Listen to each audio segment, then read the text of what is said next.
আসসালামু আলাইকুম রহমতুল্লাহ। আশা করি সবাই ভালো আছেন। তো আজকে শাওন মাসে পানি ছিটাইতেছে সকালবেলা দোকানে, কারণ সে একটু আগেভাগেই আসে আমাদের দোকানে।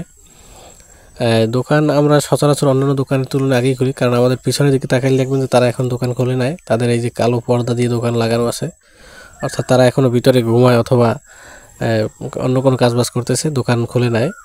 তো আমরা এই দোকান মোটামুটি আগেই খুলি। এর সচরাচর অন্যান্য দোকান বা অন্যান্য মেলা যত বেলায় গেছি বা যত দোকান দেখছি তুলনামূলক আমাদের কেমন যেন আগেই খোলা হয় আর কি, আগেই কাজবাজ শেষ হয় এবং তুলনামূলক তাদের সেল আশা করা যায় যে মোটামুটি তাদের থেকে কম হয় না আর কি। এবং আমাদের সামনে যে দোকান দেখেন তারাও কিন্তু এখনও খোলে নাই, তাদেরও কালো পর্দা দেওয়া লাগানো হয়েছে। কিন্তু আমরা দোকান খুঁজি, শাওন মাসে দোকানে পানি ছিটাইতেছে এবং পানি ছিটিয়ে ঝাড়ু টাড়ু দিয়ে আমরা মোটামুটি সবার আগেই রেডি হই আর কি দোকানদারি করার জন্য। এবং দুপুরবেলা আমরা খুব সবার আগে তাড়াতাড়ি খাইয়ে দিই, রেস্ট টেস্ট করে, এরপর আমরাই আবার সবার আগে দোকানদারি শুরু করতে পারি।